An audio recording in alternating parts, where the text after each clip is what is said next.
गरीब की शादी। शशि की सौतेली माँ ने उसकी शादी की तो बड़े घर में, लेकिन पति कोई काम न करता।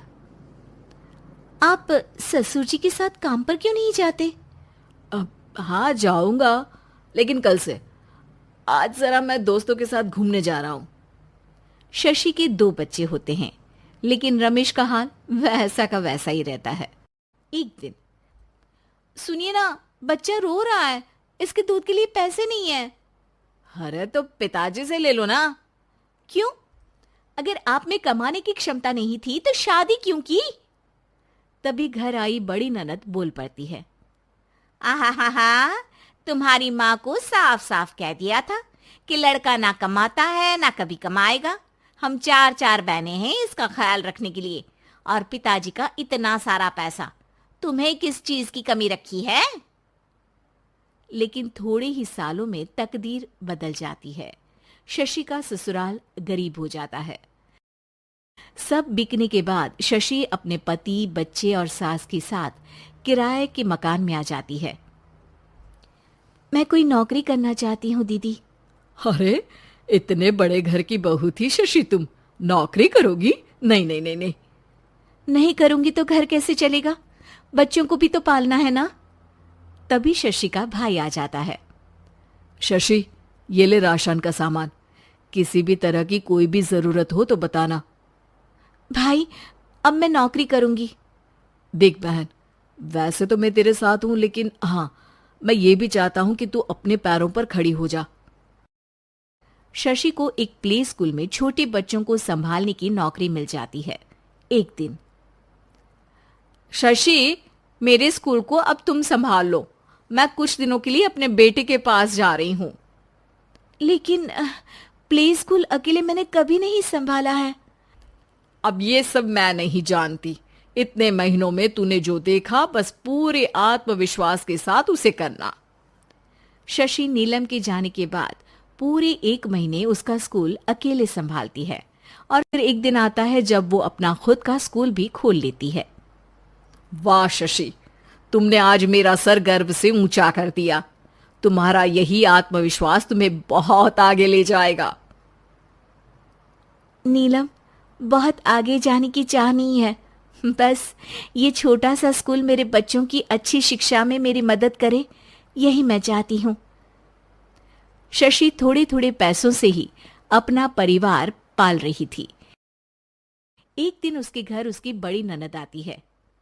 अरे भाभी, घर में कूलर तो लगा लेती, मेरी माँ को कैसे पंखे में लिटा रखा है? अरे तो शशि कौन सा एसी लगा कर सो रही है? वो भी तो यहीं रहती है ना मेरे पास। ज्यादा यहाँ आकर मेरी बहू को परेशान ना किया करो। हाँ हाँ, मुझे भी शौक नहीं है इस छोटे से घर में आने का। मैं तो बस ये बोलने आई थी कि मेरे बेटे की शादी है तो ननिहाल का जो नेग होता है वो ले आना। हाँ हाँ, जितना बनेगा कर देंगे, और ना हुआ ना तो वो भी नहीं करेंगे। तभी शशि बोल पड़ती है। अरे नहीं नहीं माँ जी, रीटा घर की बेटी है, उसके ससुराल वाले उससे शादी पर पूछेंगे कि मायके से क्या मिला। रीटा, तुम मुझे सामान की लिस्ट भेज देना, मैं पूरी कोशिश करूंगी कि तुम्हारी हर डिमांड को पूरा करे। अच्छा, मैं खाना लगाती हूँ। शशि ये बोलकर किचन में चली जाती है। धीरे धीरे कर शशि किसी न किसी तरह अपनी सारी ननदों की डिमांड भी पूरी करती, बच्चों की ख्वाहिशें भी, और उनकी पढ़ाई के लिए पैसे जोड़ती। एक दिन जब शशि का बेटा 12वीं पास करके आता है। माँ, अब तुझे काम करने की जरूरत नहीं है। मैं अब कोई ना कोई नौकरी करके पढ़ाई भी साथ कर लिया करूंगा। शशि को लगता है कि बेटा और आगे पढ़ाई करे, लेकिन वक्त की मार के कारण वो बेटे को काम के लिए हाँ कर देती है। अब बेटा एक बैंक में चपरासी बन जाता है। लड़का देखने में तो बड़ा अच्छा है, अंग्रेजी भी पटर पटर बोलता है, फिर चपरासी क्यों? लड़का सारी बात मैनेजर को बता देता है। अच्छा, तो मैं तुझे एक मौका देता हूँ। तू यहाँ रहकर दूसरे डिपार्टमेंट का भी काम सीख। अगर तू किसी एक का भी काम अच्छे से सीख गया तो मैं तुझे यहाँ टेबल चेयर में बैठने वाली नौकरी दे दूंगा। लेकिन एक दिन शशि की ननद उसे फोन करती है। अरे भाभी, देखो मायका तो मेरा तुम लोगों से ही है। मैंने आपके बेटे और मेरे भतीजे प्रदीप के लिए यहाँ एक नौकरी देखी है, पूरे 5,000 मिलेंगे। वैसे करता ही क्या है, चपरासी ही तो है ना। कोई बात नहीं रीटा, मैं उसे इस शहर के बाहर नहीं भेजना चाहती हूँ। बाकी वो शाम को आएगा तो मैं पूछ लेती हूँ। वहीं प्रदीप मैनेजर की बात से खुश हो जाता है और मैनेजर के काम पर ही नजर रखने लगता है। वो उनकी तरह के पेपर पढ़ता, काम करता और आने वाले लोगों की बातें सुनता। एक दिन बैंक में ऑडिट वाले आते हैं। ये गलत है, पूरी बैलेंस शीट नहीं मिल रही है, कहीं ना कहीं गड़बड़ है। ए मैनेजर, क्या करते हो? बैंक के पैसों का हिसाब सही नहीं है। मैनेजर के पसीने छूट जाते हैं। तभी प्रदीप वहां जाता है। अब क्या मैं ये बैलेंस शीट देख सकता हूँ? अरे बेटा मजाक नहीं, जाओ पानी लेकर आओ एक गिलास।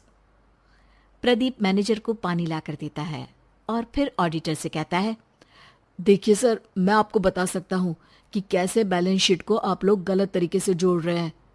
ऐसा बोलकर प्रदीप एक एक कर सारे डाउट क्लियर कर देता है। अरे हाँ, ये तो पॉइंट हमने देखे ही नहीं थे। गुड, कौन है ये बच्चा? तभी मैनेजर बोल पड़ता है, अब हमारे यहाँ अकाउंट में नया आया है। ऑडिटर के जाने के बाद, वाह प्रदीप, आज तो तुमने मेरी नौकरी बचा ली। और आपने भी तो मेरी नई नौकरी लगा दी, अकाउंटेंट की। बस फिर क्या था, प्रदीप ने एक बार जो सफलता की सीढ़ी चढ़ी, बस चढ़ता ही चला जाता है। फिर एक दिन शशि की ननद, अरे भाभी कैसी हो? घर को तो बड़ा ही सुंदर चमका रखा है। अरे बेटी, कैसे आना हुआ? तू तो इस छोटे से घर में आना भी नहीं चाहती थी, कोई खास काम है क्या? अब हाँ, वो माँ, मेरा जो मजला बेटा है ना, वो अकाउंट से पढ़ाई कर रहा है, तो प्रदीप से बोलकर उसकी भी कहीं अच्छी नौकरी लगा दो ना। सास और शशि समझ जाते हैं कि कैसे पैसे आते ही लोगों के बात करने के तरीके से लेकर रिश्ते निभाने तक में बदलाव आ जाता है।